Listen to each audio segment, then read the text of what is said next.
Saya coba ingin tanya loh, teman-teman yang pernah menyampaikan riwayat ini, pernah lihat kitabnya nggak? Itu pertanyaan saya. Jangan-jangan Anda sepotong-sepotong saja. Ambil, apalagi yang nggak pernah lihat sama sekali, heboh, awas besok dukhon aja nggak tahu Anda apa. Saya mau tanya, Anda saja yang meriwayatkan informasi ini, yang menyampaikan, pernah lihat kitab itu nggak? Dugaan saya, besar kemungkinan belum pernah lihat. Dalam arti melihat itu benar-benar membaca dengan teliti. Ya, kalau lihat begini, Anda barusan lihat juga. Oh, lihat Ustaz. Ya. Yang saya maksudkan membaca dengan teliti. Anda mesti ingat, di halaman tadi, teman-teman, 228 yang ini, yang hadis nomor 638, sebetulnya beliau pun bukan ingin menguraikan tentang peristiwa kiamat. Abu Nuaim ini bukan ingin berbicara tentang peristiwa kiamat. Anda mesti tahu, ini termasuk satu rangkaian dari 9 halaman pada sebuah judul yang beliau beri nama di halaman 224. Ini ada babnya. Apa babnya? Ma yudhkaru min alamati minas sama ma yudhkaru. Ya, hal yang akan disebutkan ini min alamati minas sama, termasuk tanda-tanda, ya, fenomena yang dapat nampak di langit, kelihatan dari langit, fiha ya fin qita'i mulki Banil Abbas. Tanda-tanda itu terkait dengan berakhirnya kekuasaan ya dinasti Abbasiyah, Bani Abbas.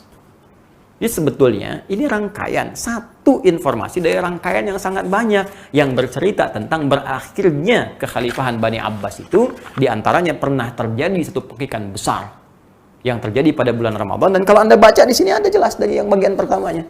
Ya. Kalau saya mau runtutkan begini, nomor 622, ya tadi kan 638, ini dari 622 dimulainya. Haddatsana al-Walid bin Muslim, haddatsana Syekh an Yazid bin Walid al-Khuzai an Ka'ab qala alamatun qita'i mulki waladil Abbasi humratun tadhharu fi jawi as-sama' wa hadhihi takunu fi ma bainal 'ashri min Ramadan ila 15. Allahu akbar. Ya, disampaikan bahwa tanda-tanda akan berakhirnya kekuasaan dinasti Abbasiyah itu ya dari generasi-generasi Al-Abbas, humratun tadhharu fi jawis sama, ada kemerah-merahan tampak dari langit-langit, ya. Kemudian ini terjadi di antara tahun 10, di antara tanggal 10 sampai 15 di bulan Ramadan. Yang paling menarik, wa wahiyatun fi ma bainal 20 ila rabi wal 20 min Ramadan. Dan ada juga diprediksi antara 20 sampai 24 ini. Jadi ini bukan hanya bicara tentang 15, bicara dari 10, bicara dari 15, bicara dari 20, bicara dari sampai 24. Cuma nanti ini ditambah-tambah dengan cerita-cerita. Bahkan nanti ada juga keterangan terjadi di masa kekhalifahan atau kepemimpinan As-Sufyani yang kedua. Sudah pernah kejadian dulu. Gitu. Jadi ini pun sebetulnya bukan ingin bicara dukhan. Kitab ini. Bukan bicara tentang kiamat. Jadi tidak relevan. Kalau Anda mengaitkan 3 persoalan tadi, ya mohon maaf, ayat Quran tentang dukhan dibawa ke peristiwa 15 Ramadan karena buku ini, ya. Kemudian dalilnya dibenturkan dengan akan adanya benturan asteroid dari informasi 8. Sekarang saya buktikan sendiri, kita cek bersama, buku yang dijadikan sandaran bukan bercerita tentang itu. Kalau ingin diambil hadisnya, kata para ahli hadis tidak valid. Jadi sudah banyak nih persoalannya. Ya, Syekh Abu Nuaim bukan berbicara tentang dukhan, 15 Ramadannya persoalan tentang berakhirnya kekhalifahan, ya, Abbasiyah. Kemudian juga yang kedua, riwayat hadis yang diambil di sini tidak valid. Para ulama mengatakan jangan terlalu serius, gak usah diambil. Kemudian informasi dari 8, dari Nasa, dari Boska mengatakan nggak ada benturan itu, dalam arti benda yang disebutkan itu, asteroid 2016 HP6 itu sangat jauh jaraknya. Nah, jadi sekarang apa yang menyebabkan kita panik? Jangan-jangan bukan persoalan kiamatnya. Jangan-jangan persoalan amal kita. Ini masalah. Karena orang-orang yang panik dengan satu kejadian besar, ini menandakan ada persoalan iman dalam jiwanya.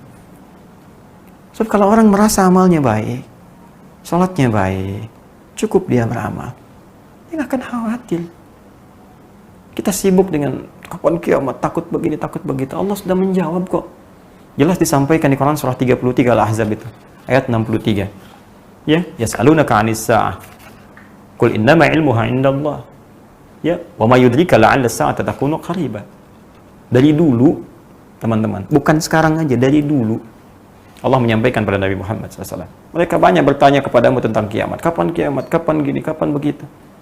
Apa jawaban Allah? Katakan aja dengan singkat pada mereka. Nggak usah pikir banyak tentang kiamat. Pengetahuan tentang itu hanya Allah yang tahu. Bahkan tegas disampaikan.